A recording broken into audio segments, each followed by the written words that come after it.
time you go into a new situation, you probably think you are seeing all the details of that situation for what they are right now. But in fact, that is not the case. You pick out, in any new situation you go into, a few details, and then you fill in everything else with things that have happened in the past. And so predictive coding is like this wonderful survival skill that we all have, which is so that, like, if there's a lion in the room that's about to pounce on us, we don't have to be like, oh, sharp teeth, oh, like drooling, oh, big roar. We're like, oh my gosh, a lion. And we know from a lot of other information we have from the past what to do. We don't have to wait around. If you haven't done so already, go ahead and click that subscribe button down below. It's a little red button. You punch that, and it's going to notify you every time we put out a new episode that can help you improve your bone health. And then also, if you haven't done so already, head over to bonecoach.com, sign up for the free 7-day osteoporosis kickstart. That's going to walk you through everything you need to be doing right now to get on the path to improvement and stronger bones. After you do those two things, go ahead and press play on this episode, and I'll see you inside. Welcome to this episode of the Bone Coach Show. Joining us today to explore plant medicines and psychedelics as an emerging tool for improving our health is Maya Shetreat, MD. Maya Shetreat, MD is a neurologist, herbalist, urban farmer, and the author of The Dirt Cure, which has been translated into 10 languages. She's been featured in the New York Times, The Telegraph, NPR, Sky News, The Dr. Oz Show, and more. Dr. Maya is the founder of the Terrain Institute, where she teaches earth-based programs for transformational healing, including professional training programs for psychedelic-assisted approaches. She works and studies with indigenous communities and healers from around the world and is a lifelong student of ethnobotany, plant healing, and the sacred. Dr. Maya, it is so great to have you here. Well, thanks so much for joining us. It's such an honor to be here. Well, let's go ahead and dive into this. And I would love to start out by understanding how you've even gotten into the realm of psychedelics and using this as a tool to help the people you work with. Yeah, absolutely. As you might imagine, there's always very big stories around these kinds of journeys, but I will try to keep it short. Basically, what I discovered in my work as an adult and pediatric neurologist doing integrative medicine was, I was able to really help a lot of people using food, supplements, mind, body, right? I had a lot of tools at my disposal, and I was seeing people from all over the world and helping them with things like seizures and chronic pain and, migraines and behavioral issues, all of the things. And, but what happened was that my own son had mold sickness, and we had to move out of our New York City apartment. We gutted the place. We tested it, 5 months living somewhere else, came back, got rid of all of the upholstered furniture, the mattresses, got the clothes all cleaned, got rid of the stuffed animal, you name it. And we come back, and 2 weeks after we came back into the apartment, he had a seizure for the first time. And as you might imagine, here I am, someone who treats seizures, and I'm doing all the things, right? I was doing all the things for him. And he, so I thought, oh my God, I just knew with a deep kind of knowing that I didn't have all the tools that were available to me, and that I was going to have to learn more to help him and to help my patients. And what I really understood in that moment was that even if we're looking at the physical, even if we're looking at like mental and emotional, there was something more energetic or spiritual that I needed to explore, and that I didn't have any idea at that time where to find that. So that took me on a journey. I ended up traveling to Ecuador and studying with a 4th generation shaman who was also a PhD in ethnobotany. And I learned a lot about plants. And that was actually not to go try psychedelics or anything like that.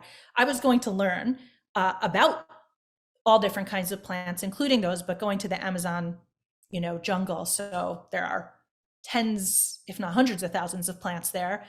And this journey really opened up a new paradigm in the way that I looked at healing in general, which was that we are physical bodies, mental bodies, emotional bodies, and spiritual bodies. And in the paradigm that I learned, actually, in Indigenous knowing, you have to be in good spiritual health. And this is not religious, right? This is like energetic health in a sense, in order to be in good physical health. In other words, physical health was downstream. And that obviously, I'm a conventionally trained MD. And even though I was very open minded, it really rocked my world, to kind of think about this idea of, well, how are we in good spiritual health? And what they said was, it's about being in good relationship, in right relationship with yourself, with those around you, with the land you stand on, and with the invisible, like ancestors, right? That kind of thing.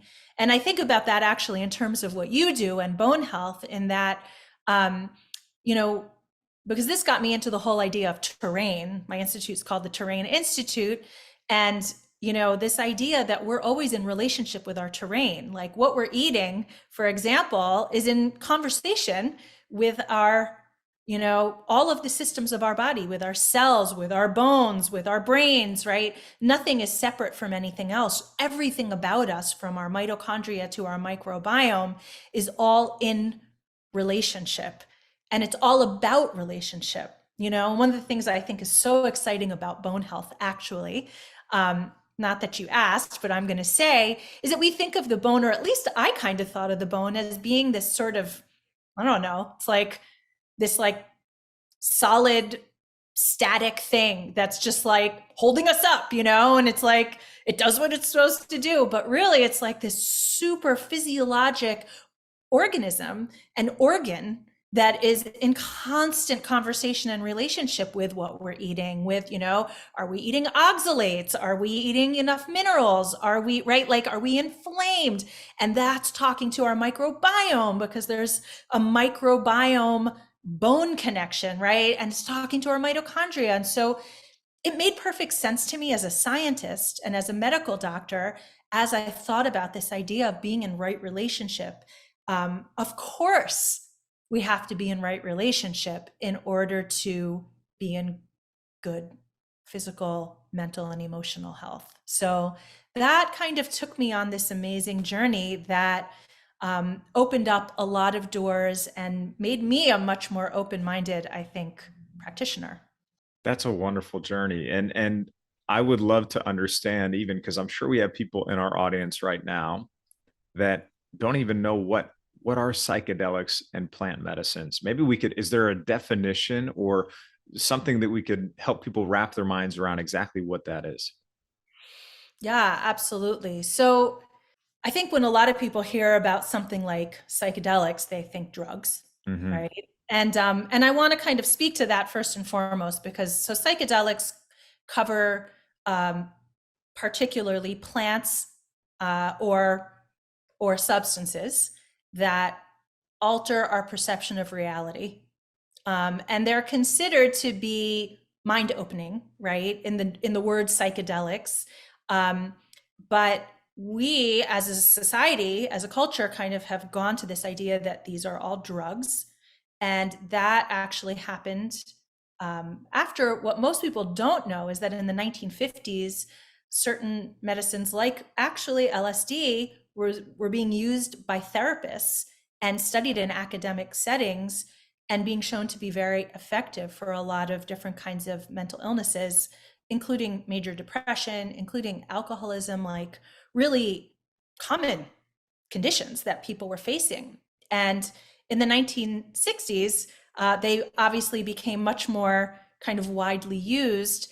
And around that time, for political reasons mainly, they were completely shut down, because it was actually, according to at least quotes from Nixon administration folks, and this is not a political stance on my part, but just, in my research, what I found was they said, well, we didn't like the anti-war efforts, and we made these illegal so we could arrest people who were demonstrating and were anti-war activists. So I thought that was interesting just because in my mind, I was like, I grew up thinking these are dangerous, right? These are dangerous drugs.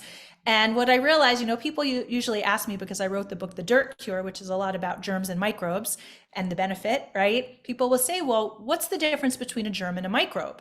And I say, well, germ is just a pejorative term for microbe, right? And that's the same with psychedelics, is drug is kind of a pejorative term for psychedelics. They can be used as drugs. They can be used in all kinds of ways, as can a lot of actually prescription medications that are legal. But there is real potential benefit, as we'll discuss, and that's being studied really intensively in a lot of academic centers now. That's fascinating because yeah, when you hear psychedelic, there is this stigma or malign, it's been maligned so much that people come to think of that as just bad. Anybody who does that or uses this is bad or doing something bad. But that's not actually the case, right? And what we're not saying here is go out and just start taking any specific plant drugs or psychedelics. But I think what Dr. Maya is about to get into is really going to be eye-opening if you could just take this in and be open to listening to what she's sharing here. So I would love to understand, Dr. Maya, how are psychedelic medicines kind of being used as a reemerging treatment now? Yeah.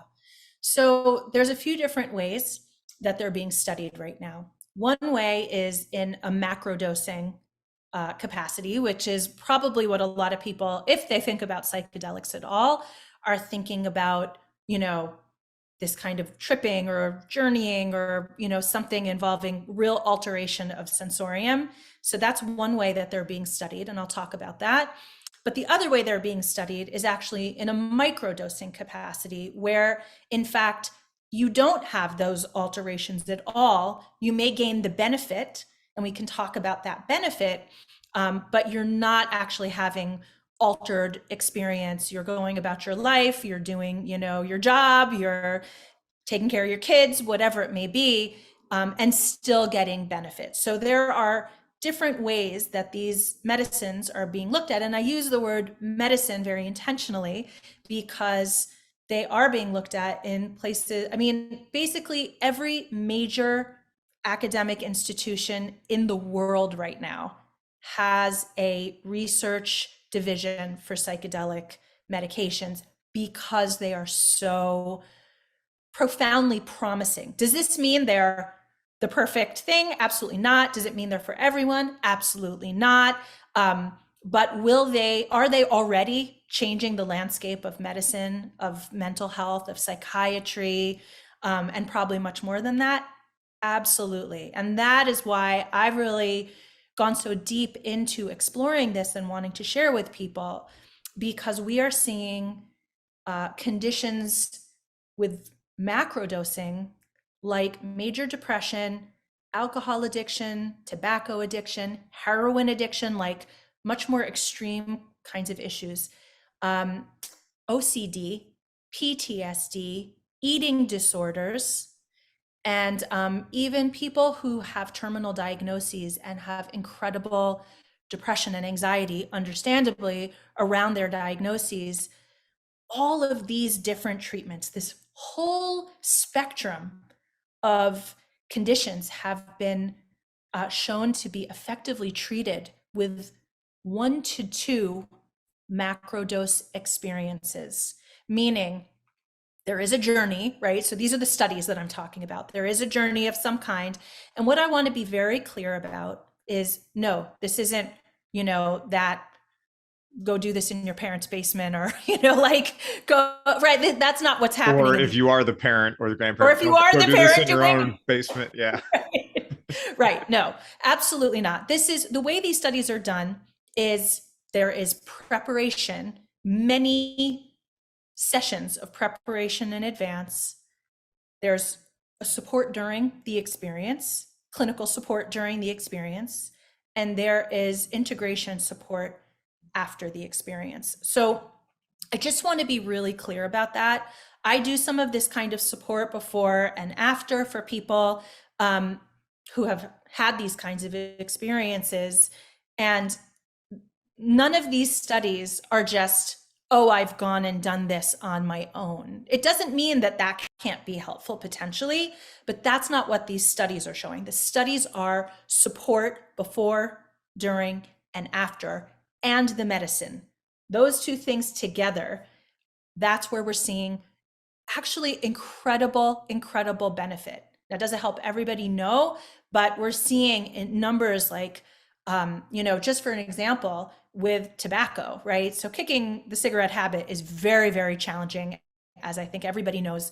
And over 60% of people who had one dose, one experience with the medicine, again, with that support, were able to be 6 months free of cigarettes. And again, 2 years later, they checked in again, and the majority of those people were still cigarette free. So this is unprecedented, right? The kinds of results that we're seeing are truly unprecedented, and we can talk about, the mechanisms and why that might be, but it's very exciting to see these otherwise very difficult to treat conditions. And some of these people have tried everything under the sun, right?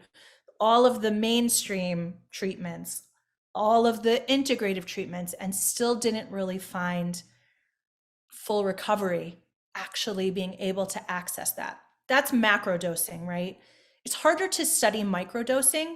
That's where you're not having that alteration of, consciousness in a profound way where you can't necessarily, right? You have to take like time away.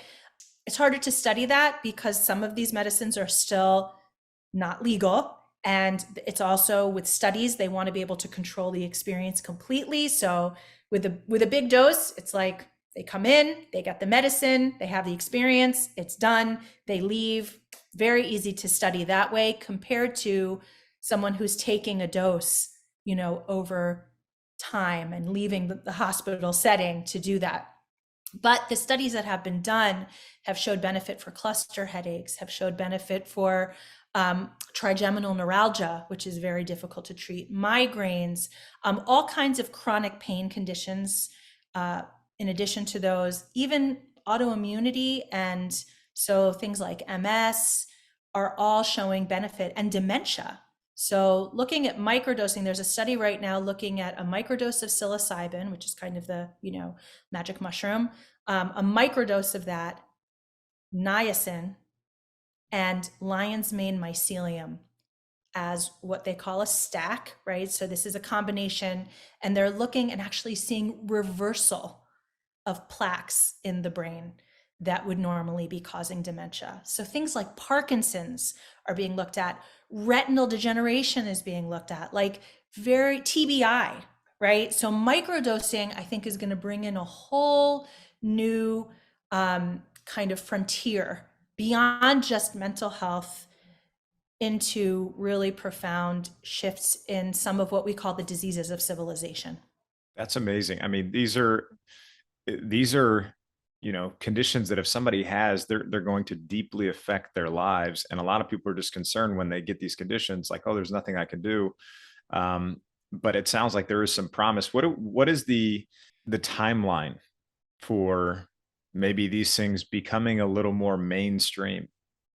Well, so what we're seeing right now is some places have legalized, right? That's like state of Oregon. Many people are aware there was a very, big bill passed that basically is legalizing a lot of these medications in small amounts. Okay. And that's not just these, but even many others that we consider to be maybe more controversial.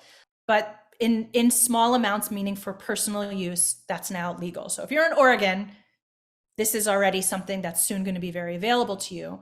In other places, they've been decriminalized, and there's a huge movement now to decriminalize these medicines for at least medical use. And so right now it's decriminalized just in, the US, I can say San Francisco, Oakland, Denver, Washington, DC. In Connecticut, they're opening many clinics for psilocybin and MDMA. And I just heard actually the Biden administration say that they're planning within 2 years to make these available federally. Like, so that's even much faster than cannabis, which took much, Yeah. much, much longer. So we're looking at this really becoming more accessible to people in a legal way very, very soon. So how do psychedelics actually affect the body? So how is it actually helping with these specific conditions? And maybe we can go, condition by condition or however you think is best to walk through what's the impact on the body? How is it actually helping? Yeah, well, so there's a couple ways we can talk about this. And I'm trying to decide if I want to talk about the nerdy science way first, or if I want to talk about the more psychological, mental emotional way. So maybe I'll talk a little bit about the nerdy science way first. Um, and then we'll go into the, kind of more bigger picture way that it's been looked at in neuroscience. But from the standpoint of just uh, our immune health and our, right? So the first thing to say is, as we discussed a little bit ago, right? Everything is connected in the body. There's no one part of the body that's completely isolated. We used to think even the brain and the nervous system, the central nervous system, was this inner sanctum and totally protected and nothing could get in or out. That has gone out the window, even just since my training. That now we understand that, everything has a microbiome, everything's connected, everything's always talking to everything else. But what we understand now is that, so number one, their psychedelics activate the serotonin receptors in the body. So one of the ways that they're working, and these, mediate many things around mental health, like, for example, antidepressants, right? The SSRIs, their mechanism is through serotonin receptors. And so the psychedelics work specifically through the 5-HT2A receptors, and those communicate with immune cells. They communicate with mitochondria. They communicate with something called chaperone proteins. And these chaperone proteins assist with the folding of other proteins that are related to a whole array of everything from Parkinson's to Alzheimer's to ALS to cardiomyopathy to traumatic brain injury to stimulant addiction, right?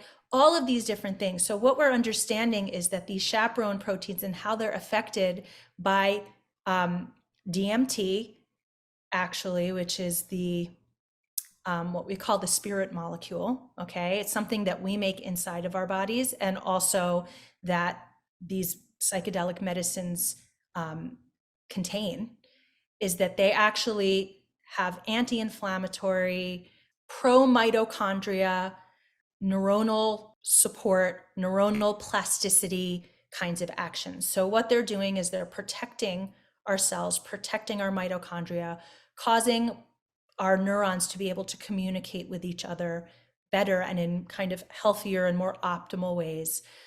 So from the standpoint of mechanism on a cellular level, I'm not going to go deeper than that, because probably as much as people really want to hear, probably more than they wanted to hear.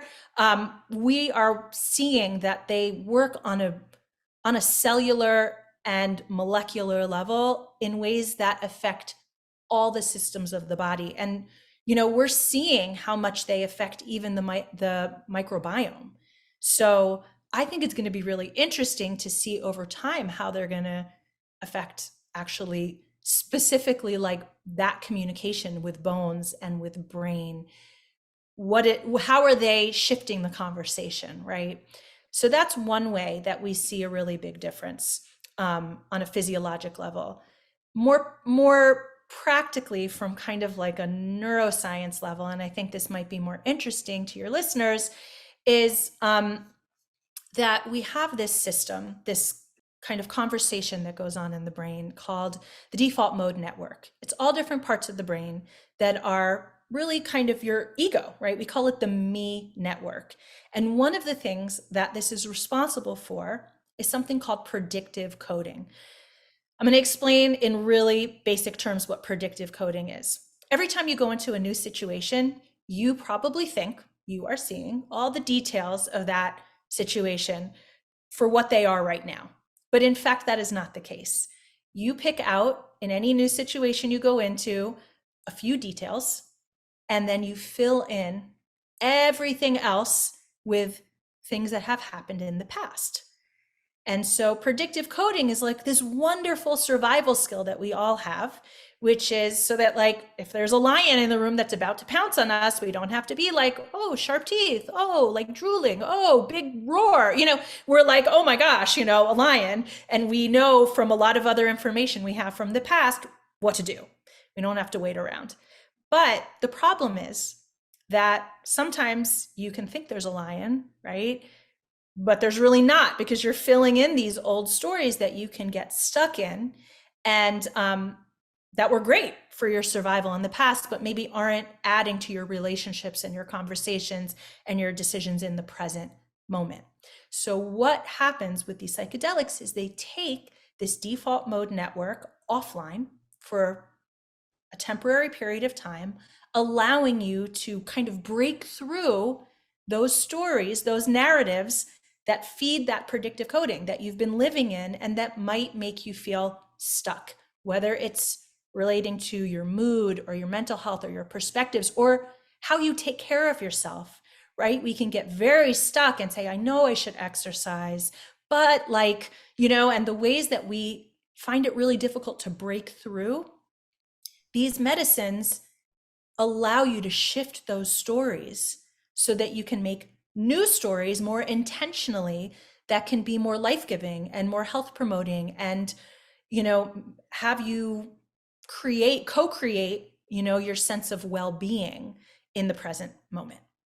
Is somebody able to, just through their own thinking or the way they approach coming into maybe taking this plant medicine or psychedelic, open up a better experience for themselves? Like, is there a way to mentally approach this coming in that could maybe make the experience or the effect that much better? Absolutely. I mean, I think that if you're having a big experience with one of these medicines, for people who choose to do that in whatever capacity, you can't always control the experience itself. And I do want to say, because we're talking about how amazing the outcomes can be, the experience itself may or may not be, a dazzling, joyful experience. Sometimes this could be very dark for people. And, I know there is this whole sort of conversation about like bad trips and things, people talked about that from the 60s for sure. And I think we're in a process now of reframing what does that really mean, because these are actually, right, these are sacred medicines in most cases. I mean, LSD, no, but things like ayahuasca or psilocybin mushrooms or San Pedro or a lot of these other medicines, these are ancient and they were used in shamanic settings. And the shamanic practitioner was like the doctor slash guide, right, to bring people through their illness and help them be reborn as a healthier,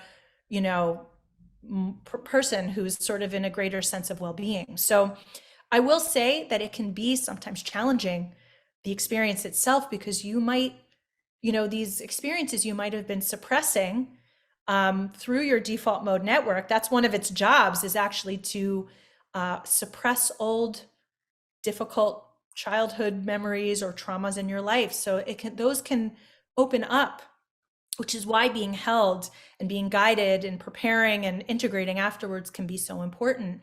But what happens is you're no longer walking around with all of that heaviness and darkness, right? So there's this release of that sometimes. And I do think intention and preparation, I do think this is a co-creation, right? Your reality is something that, is happening to you, but you have a role in that, and how you respond and how you comport yourself in the stories you tell yourself, right? How joyful how much you're able to access joy in the context of whatever it is that's happening around you.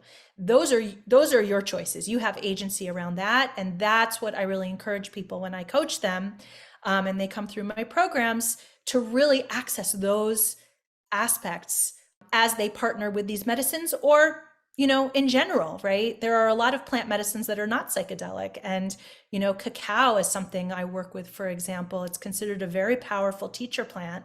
And so I take people through cacao ceremonies, and they're very transformative and not psychedelic at all. And people will come through those and say, wow, my whole life changed after doing this ceremony. So the psychedelic medicines are very powerful, but I think plants in general can be very powerful and amazing teachers for us. And it doesn't always have to be altering, but how you come to the experience absolutely makes a difference.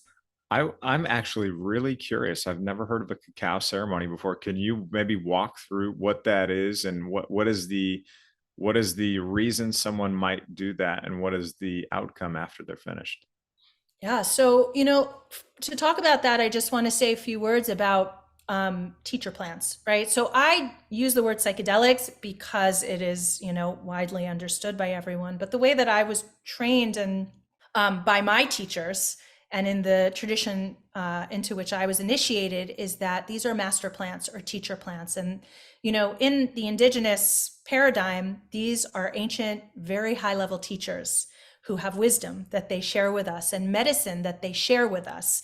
And we have a responsibility to honor them. When I say honor them, for me, it's what is our offering, right? If we get this incredible healing from a plant, then maybe we will take that gift and apply it in our lives. And that's a way to say thank you, right, to the plant.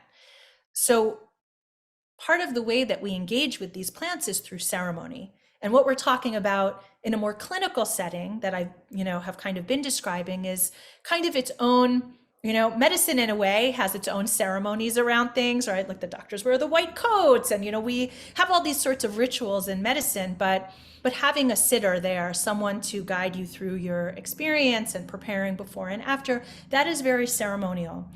In indigenous practice, there's ceremony where we might say some kind of opening invocation or an opening prayer of some kind, non-religious.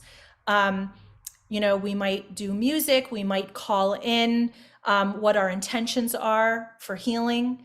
Cacao is a beautiful heart-opening plant. So I love using cacao and having people come to cacao ceremonies. Because in our society, we can be very closed up and we can, a lot of us experience even, it could be trauma, but it can also just be the usual things that happen in a world that can be very harsh sometimes and doesn't honor our sensitivity or our feelings very much. And so cacao ceremony is this experience that can help you really feel more open to more just healing, heart healing, right? So any sadness you have, it's a very loving experience, a very held experience. So for a lot of people, they will just kind of discover truths about themselves or feel calmer, I've had people after a cacao ceremony for months after say they felt different. And it's cacao, right? Which is in chocolate. I mean, not like anything super wild or super exotic. It's all totally legal, but it's really having the held experience of the ceremony where they feel a sense of safety and a sense of reverence for whatever comes up. And sometimes, they really can tap into what they need for their own healing. And that's always just so incredible and special when people say, oh, I realized when I was, drinking the cacao, I realized that, I need to do this, this, and this in my life because that's going to make me feel better, happier, healthier, what have you.